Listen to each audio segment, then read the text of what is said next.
कि इस वीडियो का पर्पस ये रहेगा कि मैं आपको थॉरली हर चीज का रिवीजन करवा दूं। यानी कि पहले हम उस चैप्टर का रिवीजन करेंगे। इस रिवीजन में जो चैप्टर में हमारा नोट्स शामिल होगा, जो एनसीईआरटी बेस्ड रहेगा, और जो भी ऑथेंटिक बुक है, रिलायबल बुक है, उन सभी को हमने समराइज करके इस वीडियो में इस नोट्स को शामिल किया है। उसके बाद हम लोग क्या करेंगे कि उसके पीवाईक्यूज लगाएंगे, 92 से लेकर 1992 से लेकर 2023 तक के। उसके बाद हमारा क्या होगा, प्रैक्टिस भी हो जाएगा, साथ साथ रिवीजन भी हो जाएगा।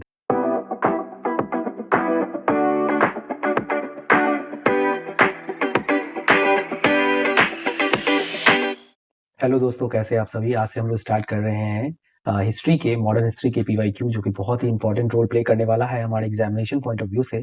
और हम लोग 1992 से लेकर 2024 तक के जितने भी क्वेश्चंस आए हैं, खासकर बीपीएससी आयोग ने जितने भी क्वेश्चंस पूछे हैं, उन सभी को हम लोग इस वीडियो में कवर करेंगे। सबसे पहला टॉपिक क्या है, तो यूरोपियों का आगमन इसमें हमारा पहला टॉपिक होता है। तो चलिए स्टार्ट करते हैं। इसमें सबसे पहले यूरोपियों का आगमन जानने से पहले हम लोग उसकी भूमिका को समझते हैं। भूमिका में ऐसा था कि 15वीं शताब्दी के अंतिम चरण में इटली के बुद्धिजीवियों का केंद्र पड़ने लगा।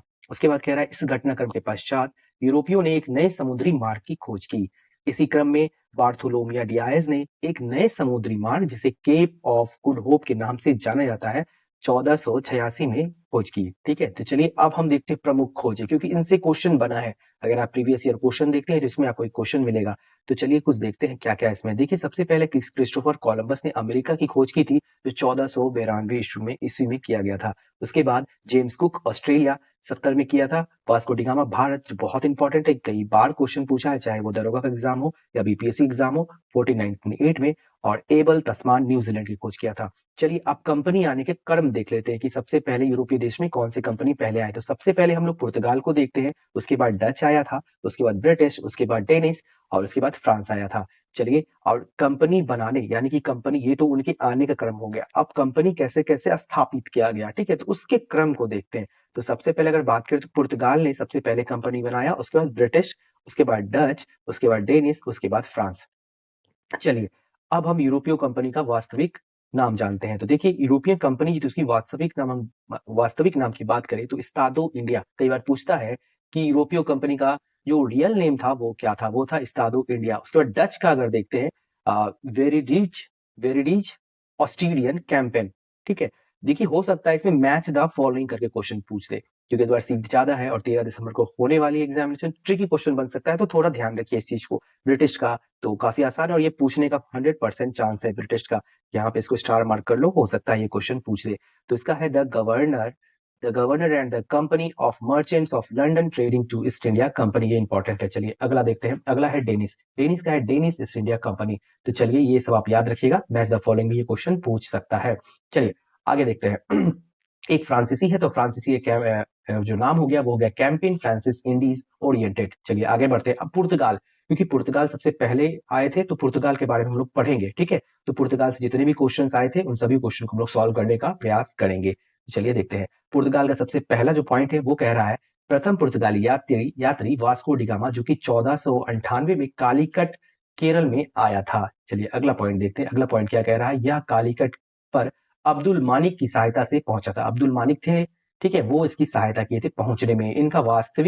इनका स्वागत, माफ कीजिए, इनका स्वागत जेमोरिन, राजा था जेमोरिन, के द्वारा किया गया था। ये जेमोरिन के द्वारा इनका जो स्वागत किया गया था। अगला देखते हैं। अगला कह रहा है, भारत में पुर्तगालियों के निम्नलिखित मुख्य उद्देश्य, कभी पूछता है, स्टेटमेंट दे देगा आपसे कि निम्नलिखित कथनों में से आप विचार करें। इसमें कथन आपको दे सकता है कि पुर्तगालियों के निम्न में से कौन से उद्देश्य नहीं थे, तो उद्देश्य जानना भी जरूरी है। तो देखिए, सबसे पहला उद्देश्य था पुर्तगालियों का व्यापार। ठीक है, व्यापार का विस्तार करना, व्यापार का किस तरह से विस्तार किया। उसके बाद दूसरा, ईसाई धर्म का प्रचार प्रसार करना, और तीसरा, भारत में मसाला को खरीदना। ठीक है, चलिए ये सारे उद्देश्य थे। अब पुर्तगाल के बारे में कुछ और देखते हैं, कुछ और इन्फॉर्मेशन की बात करें तो 1500 एडी में क्या हुआ था, दूसरा पुर्तगाली यात्री पेड्रोस केब्रल भारत आया था। कभी कभी दूसरा भी आपसे पूछता है, तो याद रखिएगा पेड्रोस केब्रल।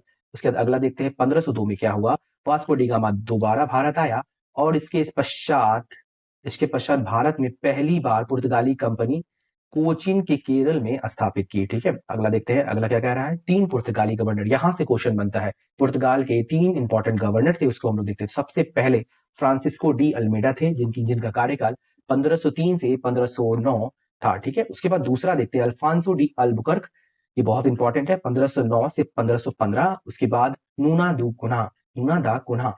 ठीक है, ये इंपॉर्टेंट है, ये उतना इंपॉर्टेंट नहीं है, ये दोनों पहले वाले बहुत इंपॉर्टेंट है। चलिए इसको पढ़ेंगे हम लोग। तो चलिए सबसे पहले हम लोग फ्रांसिस डी अल्मेडा के बारे में जानकारी लेते हैं। तो पहला कह रहा है पॉइंट, यह भारत के प्रथम पुर्तगाली वायसराय थे। उसके बाद इन्होंने भारत में प्रथम समुद्री यात्रा प्रारंभ की थी। प्रथम समुद्री यात्रा प्रारंभ की थी, इसमें यही होगा। ठीक है, यहाँ पे थोड़ा गलत लिख दिया गया। इन्होंने भारत में प्रथम समुद्री यात्रा प्रारंभ की थी। उसके बाद हम लोग देखते हैं इन्होंने भारत में नीले शांत जल की नीति को प्रारंभ की थी। और नीले शांत नीति को समझने के लिए हम लोग इसका थोड़ा डिटेल देखते हैं। इसके बाद हम देख लेंगे नीले शांत जल की नीति क्या थी। तो इसमें देखिए नौ शक्ति को बढ़ावा देने के लिए जो नीति चलाई गई थी उसे नीले शांत जल की नीति कहा जाता है। चलिए, भारत में इनके प्रमुख प्रतिद्वंदी यानी कि कॉम्पिटिटर इनके कौन कौन थे? तो इनके 3 कॉम्पिटिटर थे। चलिए देखते हैं, अरब, मिस्र, तुर्की और गुजरात। ठीक है, सॉरी माफ कीजिए 4। अब देखते हैं अल्मेडा के बारे में कुछ और पॉइंट्स। 1508 में चौल का युद्ध पुर्तगालियों तथा गुजरात के मध्य लड़ा गया। अगर पूछता है कि चौल का युद्ध कब हुआ तो आपको ध्यान रखना है 1508 ईस्वी में चौल का बैटल ऑफ चौल। बहुत बार बीपीएससी में पूछा है कि चौल का युद्ध कब हुआ, तो याद रखिएगा 1504 ईस्वी में। और अगर पूछता है ये किसके किसके बीच, तो पुर्तगालियों के बीच और गुजरात। अगर पूछता है कि इस टाइम गवर्नर जनरल कौन थे, तो याद रखिएगा डी अल्मेडा। अल्मेडा सिर्फ याद रखिए, फ्रांसिस्को डी छोड़ने का जरूरत है, कोई पढ़ने का जरूरत नहीं है, इसलिए अल्मेडा आप ध्यान रखिएगा। ठीक है, चलिए उसके बाद नेक्स्ट पॉइंट देखते हैं। इस समय गुजरात का शासक अब्दुल महमूद बेगरा था। याद रखिएगा, महमूद बेगरा गुजरात का शासक था जिस टाइम ये बैटल ऑफ चौल हुआ था। चलिए अगला देखते हैं, अगला सवाल, अगला जो यहाँ पे पॉइंट है वो कह रहा है 1509 में एक अन्य युद्ध अल्मेडा ने मिस्र, तुर्की, गुजरात के गठबंधन के साथ लड़ा था और इनको पराजित भी किया था। यानी अल्मेडा जो था एक और नया युद्ध लड़ा था जो 1509 में हुआ था, जिसमें मिस्र था शामिल, तुर्की में और गुजरात, ये तीनों एक साथ थे, अल्मेडा एक साथ है, तो इसको यहाँ पे हरा दिया गया था। चलिए अब हम अलबुकर के बारे में पढ़ते जो बहुत ही इंपॉर्टेंट है गवर्नर। तो देखिए सबसे पहला पॉइंट है, भारत आने वाले दूसरे पुर्तगाली वायसराय थे। इन्हीं पुर्तगाल का वास्तविक संस्थापक। देखिए वास्तविक संस्थापक उन्हें कहा जाता है जो बहुत ही इंपॉर्टेंट रोल प्ले करते हैं। ठीक है, मतलब साम्राज्य को विस्तार करने में, ग्रोथ करने में बहुत ही इंपॉर्टेंट अगर रोल प्ले करते हैं तो उन्हें वास्तविक संस्थापक के नाम से जाना जाता है। और 1510 जो काफी इंपॉर्टेंट है, गोवा में यूसुफ आदिल शाह जीता था। मतलब यूसुफ आदिल शाह से गोवा छीना था 1510 में कौन? अल्फांसो डी अल्बुकर्क ने। याद रखिएगा, ठीक है, ये नाम आपको याद रखना है। अल्बुकर्क ने हिंद में नीले जल की नीति को प्रतिबंधित कर लिया। देखिए नीले जल की नीति ये 2 बार आ रहा है, नौ शक्ति को बढ़ावा देने के लिए, जो कि अल्मेडा ने लाया था। लेकिन अगर पूछता है कौन लाया था तो अल्मेडा बताएंगे, और किसी कौन बंद कर दिया तो इसमें अल्बुकर्क कहेंगे। चलिए आगे हम देखते हैं कि नीले जल की नीति क्या थी। चलिए नीले जल की नीति को हम समझते हैं। तो देखिए कुछ इंपॉर्टेंट इसके पॉइंट्स है, पढ़ते हैं।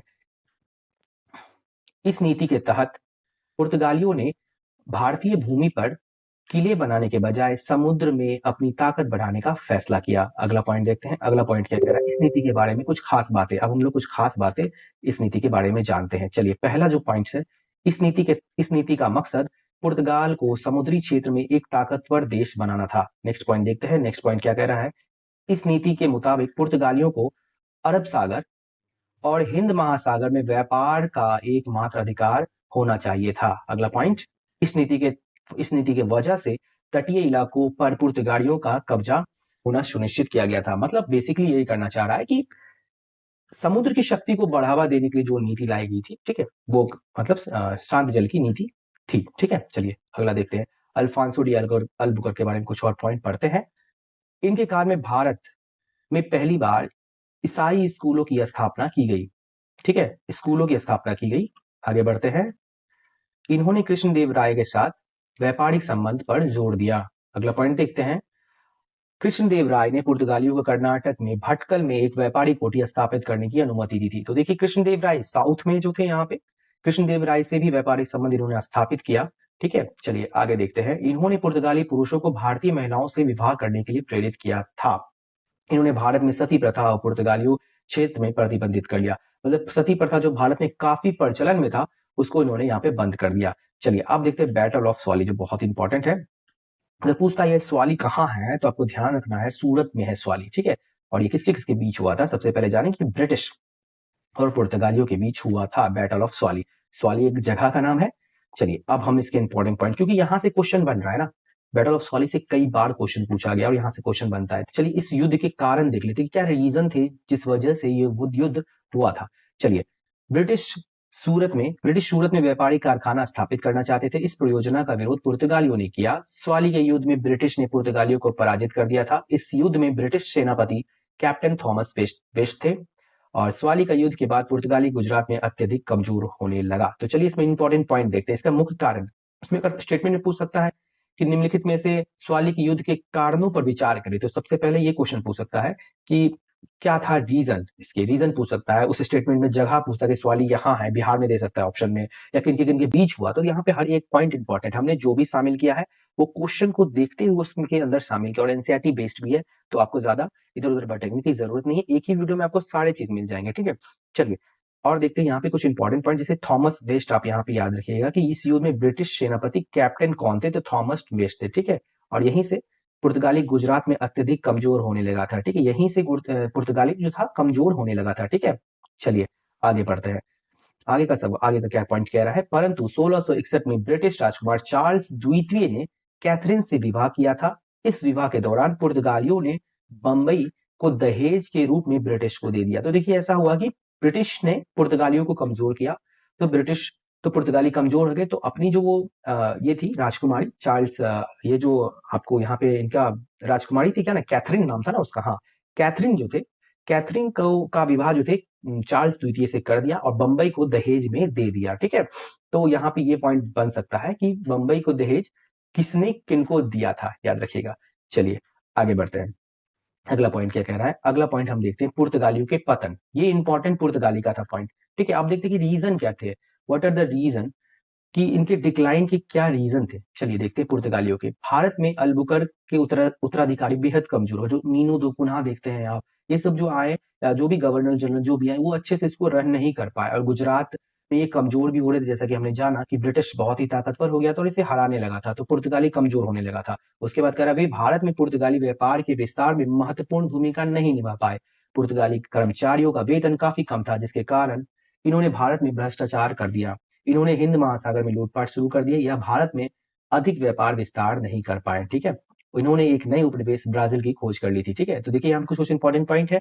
अल-बकर के उत्तराधिकारी कमजोर हो गए थे, पुर्तगाली में महत्वपूर्ण भूमिका नहीं निभा पाए, और वेतन काफी कम था, और हिंद महासागर में लूटपाट ये लोग शुरू कर दिया था। भारत में अधिक व्यापार विस्तार नहीं, वही बात है।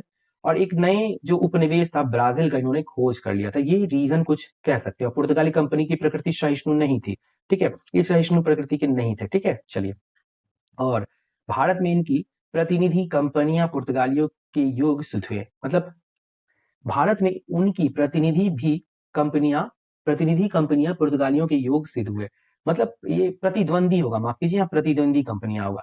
तो प्रतिद्वंदी कंपनियां मतलब जो इनके कॉम्पिटिटर थे वो काफी अच्छे सिद्ध हुए पुर्तगाल के कंपैरिजन में, ठीक है। चलिए आगे हम देखते हैं पुर्तगाल का क्या क्या योगदान है, इंडिया के लिए क्या क्या पुर्तगाल ने योगदान दिया था। तो सबसे पहले हम देखते हैं प्रिंटिंग प्रेस की स्थापना, जो प्रिंटिंग प्रेस देखते हैं ना वो पुर्तगाल की ही देन है, ठीक है, जिसका जिसका स्थापना सबसे पहले गोवा में 1556 ईस्वी में किया गया था। दूसरा हम देखें तो आलू, तंबाकू, अनानास, टमाटर, ये सब भी पुर्तगालियों की देन है। उसके बाद गौथिक कला की शुरुआत भी पुर्तगालियों के द्वारा ही की गई थी। उसके बाद जापान के साथ व्यापार जो भी हमारा हो रहा है ना वो पुर्तगालियों से ही स्टार्ट हुआ था। उसके बाद जहाज का निर्माण भी पुर्तगालियों को ही श्रेय जाता है, कि जहाज का निर्माण करने का श्रेय पुर्तगालियों को जाता है। और अंतिम है स्कूल कॉलेज, जो आजकल देखते हैं आप, वो भी पुर्तगालियों की ही देन है।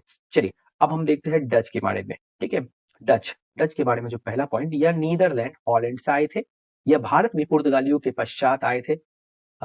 भारत आने के प्रथम डच नागरिक हॉटमैन थे। अगर प्रथम नागरिक पूछता है तो हॉटमैन यहाँ पे इनका नाम था, ठीक है। चलिए आगे वाला पॉइंट देखते हैं, आगे वाला पॉइंट क्या कह रहा है। अगला point, Dutch east India company की स्थापना नीदरलैंड की संसद के चार्टर एक्ट द्वारा हुआ था। ये इंपॉर्टेंट पॉइंट है, बोलेगा कि किस यूरोपीय कंपनी की स्थापना संसद के चार्टर एक्ट के माध्यम से हुआ था। तो याद रखिएगा डच ईस्ट इंडिया कंपनी, ठीक है, आप वहां पे ब्रिटिश नहीं लगाइएगा, ध्यान रखिएगा, इंपॉर्टेंट है, यहाँ से क्वेश्चन बनता है। उसके बाद प्रारंभ में इसे 21 वर्षों तक व्यापार करने की अनुमति मिली थी। चलिए आगे देखते हैं, डच कंपनी के पास कुछ निम्नलिखित अधिकार थे। क्या था वो अधिकार, वो हम पढ़ते हैं।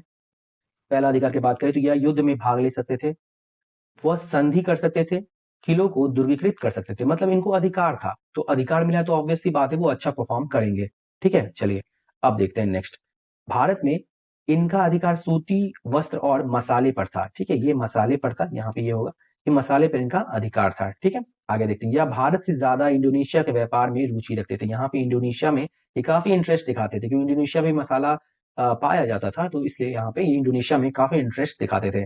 उसके बाद देखते हैं डच के बारे में कुछ और। इनके पतन हो गया, इनके पतन के क्या रीजन थे, तो देखते हैं कुछ रीजन इसके पढ़ते हैं। रीजन पढ़ना जरूरी है मेंस पर्सपेक्टिव से भी, क्योंकि आजकल जो ट्रेंड दिख रहा है वहां पे पीटी में भी ये क्वेश्चन पूछ सकता है, ये चीज पूछ सकता है कि पतन के क्या रीजन नहीं थे या थे। तो आपको 3-4 पॉइंट जो इंपॉर्टेंट लग रहा है हमें, वो हमने शामिल किया है। तो देखिए पढ़ते हैं। डच सरकार का सीधा नियंत्रण, वहां पे एक डायरेक्ट कंट्रोल था, सरकार का कंट्रोल था, कंपनी अपने अच्छे से अपने आप से काम नहीं कर पा रही थी, तो इसलिए डच सरकार का सीधा नियंत्रण होने की वजह से इनका डेवलपमेंट अच्छे से नहीं हो पा रहा था। ठीक है, भारत की अपेक्षा डच का इंडोनेशिया के व्यापार में ज्यादा झुकाव और नौसैनिक शक्ति का अभाव। नौसैनिक शक्ति भी बहुत इंपॉर्टेंट रोल प्ले करता है, क्योंकि अगर पहले के टाइम में क्या होता था ना कि आपको आप कितना डेवलप हो, आप कितना डेवलप हो, ये इस बात की मतलब ये इस बात पे डिपेंड करता है कि आप नौशक्ति में कितना मजबूत हो या कमजोर हो। अगर आप ज्यादा मजबूत है नौसैनिक में, तो आपका व्यापार अच्छा होगा, आपकी सैन्य शक्ति अच्छी होगी। ठीक है, तो ये डिपेंड करता है कि नौसैनिक शक्ति आपके पास क्या है, और इनके पास अभाव था। और व्यापार में और इंडोनेशिया के साथ ज्यादा व्यापार करते थे, तो ऑब्वियस सी बात है भारत पे ध्यान कम था। सरकार का डायरेक्ट कंट्रोल था, प्राइवेटाइजेशन का सिस्टम नहीं था, यानी कंपनी अपनी स्वायत्ता से काम नहीं कर पाती थी, इसलिए ये कारण इनका माना जाता है। चलिए अब पढ़ते हैं ब्रिटिश, जो बहुत ही इंपॉर्टेंट है और जिनका कार्यकाल यहाँ पे मतलब जो चला आपको 16 से 8 तक, आजादी तक। ठीक है, चलिए आप ब्रिटिश के बारे में कुछ जानते हैं। भारत आने वाले प्रथम ब्रिटिश यात्री, इनका नाम है जेम्स मिडन हॉल थे। ठीक है, आगे देखते हैं। जो 1599 में आए थे भारत, ठीक है, याद रखिएगा ये 1599 और जेम्स मिडन हॉल। चलिए आगे पॉइंट देखते हैं। अगला पॉइंट क्या कह रहा है। ईस्ट इंडिया कंपनी, ईआईसी मतलब हो गया यहाँ पे ईस्ट इंडिया कंपनी, की स्थापना 1599 में लंदन के एक व्यापारिक समूह मर्चेंट एडवेंचर्स के द्वारा की गई थी। चलिए आगे देखते हैं। आगे क्वेश्चन क्या कह रहा है। 31 दिसंबर 1600 ईडी में महारानी के चार्टर एक्ट द्वारा कंपनी को 15 वर्ष का व्यापार परमिट मिला। कब मिला? 31 दिसंबर 1600 ईडी, माफ कीजिए 1600 ईडी में ये मिला। ठीक है, और 15 वर्ष का मिला, याद रखिएगा, ये भी कभी कभी क्वेश्चन में पूछता है। चलिए आगे बढ़ते हैं। आगे कह रहा है, एक मिनट, हाँ आगे कह रहा है, इस समय ब्रिटिश महारानी एलिजाबेथ प्रथम थी। मतलब महारानी का नाम अगर पूछता है तो एलिजाबेथ प्रथम तथा भारत का शासक मुगल बादशाह अकबर था, याद रखिएगा। चलिए नेक्स्ट देखते हैं। नेक्स्ट 1609 ईडी में ब्रिटिश सम्राट जेम्स प्रथम को असीमित समय के लिए कंपनी को व्यापार करने की अनुमति मिल गई। मतलब आप जो है कोई लिमिटेड टाइम नहीं, अनलिमिटेड टाइम के लिए आप व्यापार कीजिए, कोई दिक्कत नहीं है। तो इनका अगर ईस्वी पूछता है तो 1609। ठीक है, वैसे आया अकबर, चार्टर जो आया था वो अकबर के नाम से आया था, लेकिन रिसीव इसको जहांगीर ने किया था, क्योंकि अकबर की मृत्यु हो गई थी, तो उसके बेटे जहांगीर ने किया था। चलिए नेक्स्ट देखते हैं पॉइंट। नेक्स्ट पॉइंट क्या कह रहा है। प्रारंभिक समय में कंपनी ने केवल व्यापार पर ध्यान केंद्रित किया, साम्राज्य विस्तार पर नहीं। पहले क्या हुआ ना कि ये सिर्फ ट्रेड पे, मतलब इनका जो दिमाग था सिर्फ ट्रेड पे जाता था कि ट्रेड हमको करना है, कोई साम्राज्य विस्तार करने का कोई भी एम या उद्देश्य नहीं था। ठीक है, चलिए नेक्स्ट पॉइंट देखते हैं। लेकिन धीरे धीरे क्या हुआ ना कि वो फोकस किस पे करने लगे, साम्राज्य को विस्तार करने पे, तब तो वो भारत को कब्जा में लिए ना। नेक्स्ट पॉइंट देखते हैं। 1601 में क्या हुआ, कंपनी ने अपनी पहली यात्रा जावा सुमात्रा से शुरू की। ठीक है, जावा सुमात्रा से पहले, जो इंडोनेशिया में एक द्वीप है ना जावा सुमात्रा, वहीं से स्टार्ट किया था, याद रखिएगा कब, 1601 में। आगे पॉइंट देखते हैं।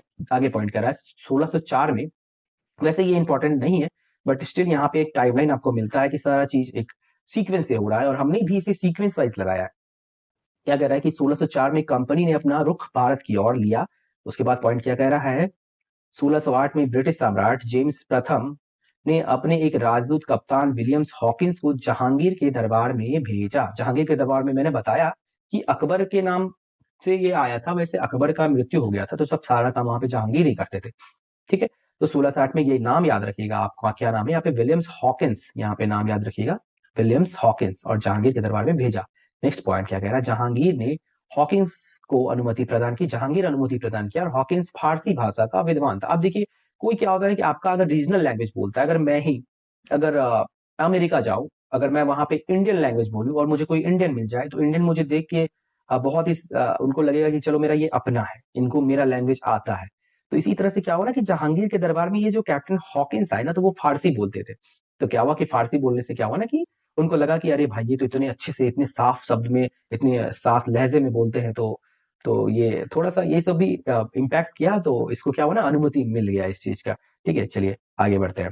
आगे क्या है, आगे देखते हैं ब्रिटिश। अब देखिए अनुमति मिलने के बाद क्या हुआ कि अनुमति मिलने के बाद ब्रिटिश ने भारत में कारखाने स्थापित किए जो इस प्रकार निम्नलिखित है। कुछ कारखाने स्थापित किए गए थे जो इस प्रकार निम्नलिखित है। चलिए अब देखते हैं कारखाने स्थापित किया गया था जो इस प्रकार निम्नलिखित है। तो चलिए देखते हैं क्या है। तो देखिए सबसे पहला जो यहाँ पे कारखाना है वो सूरत, अहमदाबाद, बड़ौदा, उसके बाद आगरा और भचौड़, यहाँ पे कारखाने स्थापित किए गए थे। अब देखिए इन सभी कारखाने का नियंत्रण सूरत से किया जाता है। याद रखिएगा, अगर आपसे पूछता है कि ब्रिटिश के सारे कारखाने का नियंत्रण कहाँ से किया जा सकता था, ऑप्शन में ये चारों आपको दे देगा, तो यहाँ पे टिक करना है किसको, सूरत को। ठीक है, चलिए अगला पॉइंट देखते हैं। अगला पॉइंट कह रहा है दक्षिण भारत में भी ब्रिटिशों ने व्यापार का सुनहरा प्रमाण गोलकुंडा के शासक से प्राप्त किया। यहाँ पे गोलकुंडा के शासक, यहाँ पे दक्षिण में भी देखिए यहाँ पे ये पैर पसार रहा है ब्रिटिश। ठीक है, तो गोलकुंडा के शासक याद रखिएगा। ठीक है, बीदर गोलकुंडा, ये गोलकुंडा आप याद रखिएगा। ठीक है, फिर दक्षिण भारत में पहले ब्रिटिश फैक्ट्री 1611 में मसूलीपट्टनम जो कि अस्थाई थी और पेमपल्ली में स्थापित की गई। ठीक है, दक्षिण भारत में अगर पूछता है पहली फैक्ट्री कब स्थापित की गई, तो 16 से 11 में, और जगह अगर पूछता है तो मसूलीपट्टनम। ठीक है, और दूसरा पूछता है तो पय्यमपल्ली। अगर पूछता है अस्थाई कौन था तो पय्यमपल्ली, और अस्थाई पूछता है तो मसूलीपट्टनम। ठीक है, ये कुछ फैक्चुअल इंफॉर्मेशन है। लोग कहते हैं फैक्ट्स नहीं पढ़ना चाहिए, फैक्ट्स नहीं पढ़ना चाहिए, बट आपको कॉन्सेप्ट के साथ प्रीलिम्स खासकर निकालने के लिए फैक्ट्स चाहिए। अगर फैक्ट्स याद रहेगा तो आप उसमें प्रोवाइड कर पाओगे। तो दोनों का कॉम्बिनेशन से आपको करना होगा। ये जो आपको यहाँ पे नोट्स दिख रहा है ना, वो फैक्ट्स और कॉन्सेप्ट का एक मिक्सचर आपको मिल रहा है। ठीक है, चलिए आगे देखते हैं। आगे क्या कह रहा है, ब्रिटिश ने पूर्वी तटों पर, या माफ कीजिए तटों पर, पूर्वी तटों पर अपने साम्राज्य विस्तार 1650 के दशक में किया। ठीक है, यहाँ 50 दशक में किया। चलिए अब देखते हैं पूर्वी तट में कौन कौन, हुगली, कासिम बाजार, कोलकाता और राजमहल। ठीक है, ध्यान रखिएगा ये चारों। चलिए आगे बढ़ते हैं, आगे क्या कह रहा है। चलिए आगे देखते हैं दस्तक प्रणाली यहाँ पे लाया गया था, तो उसके बारे में समझते हैं कि ब्रिटिश द्वारा एक दस्तक प्रणाली लाया गया था। दस्तक प्रणाली के बारे में समझते हैं। दस्तक प्रणाली क्या है। दस्तक प्रणाली बंगाल में एक मुक्त व्यापार, फ्री ट्रेड, जिसको हम लोग कहते हैं फ्री ट्रेड, फ्री ट्रेड था, करने का अधिकार था। यानी कि आप मुक्त, बिना टैक्स फ्री आप ट्रेड कीजिए, कोई दिक्कत नहीं है। ठीक है, यही था। बदले में कंपनी ने बादशाह को 3000 वार्षिक देने का वादा किया। ठीक है, आप फ्री ट्रेड कीजिए, कोई टैक्स नहीं दीजिए। और क्या करेगा, जो भी ब्रिटिश की कंपनी है वो क्या करेगी, जो भी बादशाह है, जहांगीर हो गए, जो भी बादशाह आ रहे हैं इंडिया में, उसको 3000 वार्षिक दे देगी और जितना मन चाहे उतना ट्रेड करेगी। ठीक है, अगला पॉइंट देखते हैं। दस्तक प्रणाली को भारत में मैग्ना कार्टा की संज्ञा दी जाती है। और देखिए यहाँ पे क्या कह रहा है, 1607 में मुगल बादशाह फारुखशियर ने ब्रिटिशों को दस्तक करने का अधिकार बंगाल, गुजरात तथा हैदराबाद में दिए थे। ठीक है, याद रखिएगा 1707 एडी में फारुखशियर द्वारा दिया गया था। और कहां कहां, बंगाल, गुजरात और हैदराबाद, ये तीनों याद रखना है, बंगाल, गुजरात एंड हैदराबाद में 1707 और फारुखशियर। चलिए आगे बढ़ते हैं। परंतु कुछ समय के पश्चात दस्तक प्रणाली को बंगाल तथा हैदराबाद से प्रतिबंधित कर दिया गया। प्रतिबंधित कहां, बंगाल और हैदराबाद से कर दिया गया है। ठीक है, उसके बाद कह रहा है 1717 में जॉन सुरमन की अध्यक्षता में एक ब्रिटिश मंडल मुगल बादशाह से मिला और दस्तक प्रणाली के अधिकार प्राप्त कर लिए। चलिए आगे देखते हैं। डेनिस या डेन के बारे में आप लोग पढ़ते हैं। डेनिस भारत में सबसे कमजोर यूरोपीय कंपनी थी। ठीक है, उसके बाद कह रहा है ये डेनमार्क से आए थे। पूछता है डेनिस कहां से थे, तो डेनमार्क। यहाँ देख लिये मैंने मैप लगाया छोटा सा, यहाँ पे डेनमार्क है। तो यहाँ क्या है, कहां से आए थे, डेनमार्क से आए थे। चलिए आगे बढ़ते हैं। भारत में इनके कारखाने कहाँ कहाँ थे, चलिए देखते हैं। एक ट्रैंकोबार था, ठीक है, वहां इनके कारखाना थे। ठीक है, उसके बाद तमिलनाडु 1620 और सोडमपुर बंगाल 1676। चलिए नेक्स्ट पॉइंट देखते हैं। नेक्स्ट पॉइंट क्या कह रहा है, नेक्स्ट पॉइंट कह रहा है नेक्स्ट पॉइंट कह रहा है इन्होंने अपने समस्त कारखाने को 1849 और 1853 में ब्रिटिशों को बेच दिया। ठीक है, अब बेच के चले गए भाई, तो इनका क्या ही पढ़ना, वैसे इंपॉर्टेंट नहीं है। फ्रांस यहाँ इंपॉर्टेंट रोल प्ले कर रहा है। तो चलिए देखते हैं फ्रांस का, जो यहाँ पे ये फ्रांस हो गया, ये मैंने मैप लगा रखा है। अब चलिए फ्रांस के बारे में देखते हैं। यह ब्रिटिशों के सबसे बड़े प्रतिद्वंदी थे, सबसे बड़ा कंप्यूटर कहता है ना, तो फ्रांस है। ठीक है, फ्रांस को थोड़ा सा हटाने में इनको बहुत ही पापड़ बेलने पड़े थे। इसकी स्थापना कॉल्बर्ट ने किया था 1664 में, और यह एक सरकारी कंपनी थी, याद रखिएगा। ठीक है, कॉल्बर्ट याद रखिएगा, जरूर पूछता है फ्रांस कंपनी की स्थापना किसने की थी, तो याद रखिएगा ये। उसके बाद नेक्स्ट पॉइंट क्या कह रहा है, नेक्स्ट पॉइंट कह रहा है इस कंपनी को कुछ विशेष अधिकार दिए गए थे, लेकिन विधि अधिकार से वंचित रखा गया था। विधि मतलब नियम कानून बनाना, तो उसके अधिकार नहीं दिया गया था। ठीक है, याद रखिएगा। चलिए नेक्स्ट पॉइंट देखते हैं। भारत आने वाला प्रथम फ्रांसीसी नागरिक क्या है, फ्रांसिस कैरो था। याद रखिएगा, ये भी नाम इंपॉर्टेंट है, फ्रांसिस कैरो 1664, ये भी इंपॉर्टेंट है। ठीक है, उसके बाद कह रहा है इस समय फ्रांसीसी शासक लुई 14 थे। लुई 14 उस टाइम राजा थे। चलिए नेक्स्ट देखते हैं। फ्रांस की पहली फैक्ट्री सूरत 1667 में स्थापित की गई थी। और फैक्ट्री देख लेते फ्रांस की कहाँ कहाँ थी। चलिए फैक्ट्री की जहां तक बात करें, सूरत हो गया, मसूलीपट्टनम हो गया, मद्रास, पांडिचेरी और चंद्रनगर में। ठीक है, नेक्स्ट पॉइंट अब कार्नेटिक युद्ध के बारे में देखते हैं, क्योंकि ये युद्ध से क्वेश्चन बनता है। तो कार्नेटिक युद्ध क्या होता है? कर्नाटक में युद्ध लड़ा गया, तो इसे कर्नाटक का युद्ध कहा जाता है। और ये 3 बार, ठीक है, कितनी बार? 3 युद्ध ये लड़ा गया था। तो चलिए हम एक एक करके सारे युद्ध, कर्नाटक युद्ध जो कि 1740 से 48 में हुआ था, प्रथम कर्नाटक युद्ध। द्वितीय की बात करें तो 1749 से 54 तक। और तृतीय का अथवा वांडीवास युद्ध भी इसका नाम अलग नाम से जाना जाता है, जो 1758 से 63 में हुआ था। देखिए इसे कुछ इंपॉर्टेंट पॉइंट्स को ही हम लोग कवर करें, है तो थोड़ा डिटेल, लेकिन क्या है, टाइम का अभाव है और एग्जाम भी सामने है, तो हमें कम कवर, मतलब कम टाइम में ज्यादा कवर करना है। चलिए आप देखते हैं प्रथम कार्नेटिक युद्ध के बारे में पढ़ते हैं। सबसे पहला पॉइंट क्या रहा है? कोरोमंडल के तट पर इसके अतिरिक्त इनके आंतरिक इलाकों को कर्नाटक कर्नाटक नाम यूरोपियों द्वारा दिया गया। ठीक है, चलिए नेक्स्ट पॉइंट देखते हैं, ये तो फालतू का पॉइंट है। अगला पॉइंट इंपॉर्टेंट है। प्रथम कार्नेटिक युद्ध यूरोपियों के एंग्लो फ्रांसीसी युद्ध का विस्तार था, जो ऑस्ट्रेलियाई उत्तराधिकार के लिए हुआ था। ऑस्ट्रेलिया नहीं, ऑस्ट्रिया ऑस्ट्रिया की राजगद्दी के लिए हुआ था। ये इंपॉर्टेंट है, पूछता है कि प्रथम कार्नेटिक युद्ध का रीजन क्या था, तत्कालिक रीजन क्या था। तो याद रखिएगा, ऑस्ट्रेलियाई उत्तराधिकार या फिर ऑस्ट्रेलियाई राजगद्दी के लिए हुआ था, ऑस्ट्रियाई। चलिए नेक्स्ट क्वेश्चन देखते हैं। प्रथम कार्नेटिक युद्ध को सैन टोमे का युद्ध के नाम से भी जाना जाता है। नेक्स्ट पॉइंट तत्कालिक कारण। देखिए इसका तत्कालिक कारण, एक अंग्रेज उत्तराधिकारी कैप्टन बार्नेट होगा, कैप्टन बार्नेट द्वारा कुछ फ्रांसीसी जहाज पर, माफ कीजिए यहाँ पे तत्कालिक कारण जो है यहाँ पे ये बार्नेट होगा ये। ठीक है, और जो यहाँ पे रीजन पूछता है, ये रीजन क्या होता है मेन, तो ऑस्ट्रेलिया को उत्तराधिकार के लिए हुआ था। अगर तत्कालिक कारण पूछता है तो यहाँ पे हो जाएगा फ्रांसीसी जहाज पर कब्जा करना। ठीक है, अगला देखते हैं। और यहाँ पे एक संधि हुआ था जिसको हम लोग क्या नाम से जानते हैं, एक्सले चैपल की संधि। चलिए इसका हम एक ट्रिक भी देंगे, उससे आपको ये सारे संधि याद हो जाए, क्योंकि संधि से ही क्वेश्चन पूछता है कि प्रथम जो कार्नेटिक युद्ध हुआ था उसमें संधि कौन सा हुआ था। ठीक है, चलिए अब द्वितीय का बात करें तो इसमें पुदुचेरी की संधि हुई थी। तृतीय का बात करें तो ये पेरिस की संधि हुई थी। इसमें एक ट्रिक है, इसको ट्रिक बहुत ही आसान है, जिसका नाम है ए पा पे।